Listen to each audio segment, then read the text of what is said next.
Hola a todos, hola chicos, ¿cómo están? Pues bueno, hoy vamos a hablar de la era napoleónica para octavo grado. Después de dar la vuelta al mundo, o al menos al planisferio, quedamos en Francia en el siglo XVIII y quedamos bien vestidos y señorondos, al estilo francés, pensando en la Revolución Francesa y en el drama de María Antonieta y Luis XVI. Y cómo fue el derrumbe de esa monarquía francesa, ¿no? Entonces, la Revolución Francesa marcó el devenir político, no solo para Francia y Europa, sino incluso pues para todo el mundo, porque de ahí nace el modelo de las repúblicas que hoy tenemos en nuestros sistemas políticos actuales, ¿no?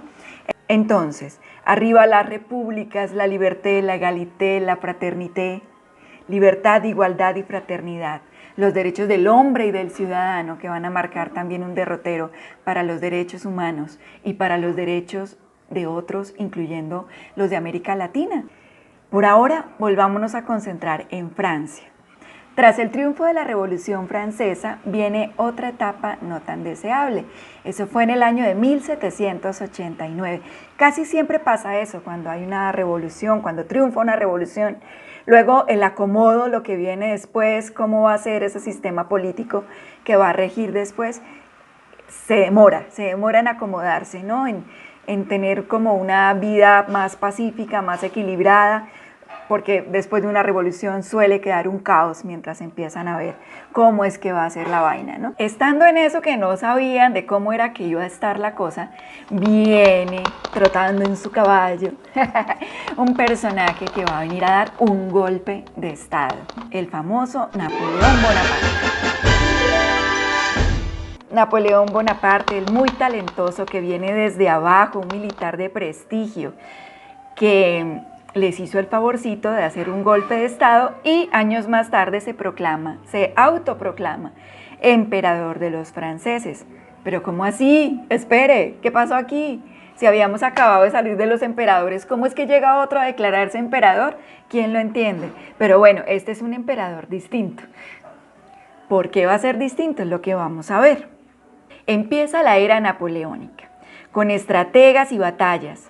Napoleón, con poderes dictatoriales y al pie del combate, empleó varias reformas para reorganizar la política y la administración de Francia.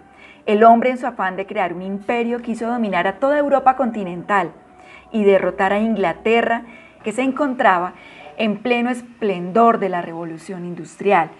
Ningún barco inglés podía entrar por el Canal de la Mancha. Napoleón invadió España y Portugal.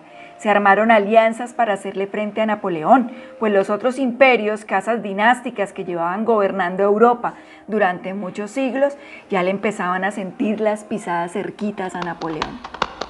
La importancia de Napoleón radica no solo en lo militar, aunque por supuesto también en lo militar, eso es como lo que más se recuerda de él en la historia, pero también en lo político y también que era un hombre interesado en la ciencia, en las artes. De hecho, cuando él viajaba, no se iba solo, se iba con toda una expedición de botánicos, científicos, artistas, poetas, y cuando llegaban a un lugar, pues estaban documentando además todo lo que veían. Eran expediciones antropológicas, ¿por qué no decirlo así? Napoleón va a ser famoso también por sus frases célebres. Por ejemplo, cuando llegan a Egipto, en una de esas expediciones famosas, llega con sus tropas y cuando empiezan a ver semejante paisaje de arenas y pirámides, pronunció: deteneos, soldados, 40 siglos de historia os contemplan. Los egipcios eran antiguos aún para los antiguos y Napoleón era consciente de esa magnificencia, o sea, nadie había descubierto eso, nadie lo había documentado, Occidente no sabía de eso, de semejante civilización tan asombrosa que existía atrás de todas esas pirámides y efigies egipcias. Recordemos también que ellos eran hijos de la Ilustración. ¿Recuerdan que habíamos hablado de la Ilustración? Bueno, pues ellos estaban interesados, ávidos de conocimiento, con mucho interés y disciplina por conocer las lenguas y la historia del mundo. Otras frases famosas de Napoleón. El coraje no es tener la fuerza para seguir. es seguir cuando no tienes fuerza. Los sabios son los que buscan la sabiduría, los necios piensan que ya la han encontrado. Lo imposible es el fantasma de los tímidos y el refugio de los cobardes. Napoleón era un matemático, porque para ser estratega hay que hacer cálculos matemáticos. Se le recuerda sobre todo por sus batallas, pero la verdad es que hizo posible la instauración de los ideales de la Revolución Francesa. Realiza unas leyes importantísimas que institucionalizan la emancipación de los campesinos y la abolición de la servidumbre. Va a garantizar la igualdad de los derechos del ciudadano, el voto, la enseñanza masiva de primaria y secundaria. Napoleón acuña en su sistema legal el modelo de república moderna. Era sabio, realmente sabio. Logró que las ideas de la Ilustración fueran convertidas en ley, que en el futuro copiarán todos los países del mundo que quieren formar repúblicas. Se corona emperador, con todos los artilugios y toda la ceremonia parecida a la de Carlomagno. ¿Recuerdan a Carlomagno? Quería parecerse un poco entonces. Bueno, pues un poco extravagante para estar haciendo eso varios siglos después. Las ínfulas de emperador igual no fue que gustaran tanto, y todas sus batallas no fueron tan exitosas al final de sus días. Su talón de Aquiles fue España, desde donde empezaron a fraguar conspiraciones, pero el debacle final fue con Rusia, con el poderoso imperio ruso de entonces. También se dice que la muerte de Josefina, quien era su enamorada de toda la vida, le debilitó la voluntad, y los problemas que fueron sucediendo con su segunda esposa, con quien se casó exclusivamente para tener hijos, porque Josefina no podía dárselos, ya que era ella una mujer mayor.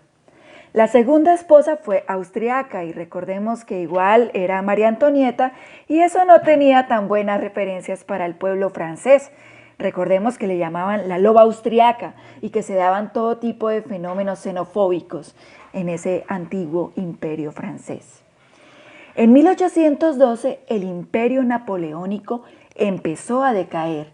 Los ejércitos aliados de Inglaterra, Rusia, Prusia, Suecia y Austria invadieron Francia en 1814. La derrota definitiva fue en la batalla de Waterloo en 1815, dando fin con ello a la era napoleónica. Luego viene una etapa de reorganización política, lo que se conoce como la Restauración, donde las dinastías monárquicas vuelven a gobernar. Sí, increíble pero cierto, después de todo esto los monarcas vuelven a gobernar. De hecho, en Francia vuelve a gobernar Luis XVIII, que era hermano de Luis XVI, y va a ser hasta la década del 30, o sea, de 1830, que se encauzan de nuevo en la formación de las repúblicas europeas, dando inicio así a la era republicana. Todo el legado de la Revolución Francesa y el legado de Napoleón, así ya no se estuviera en la era napoleónica.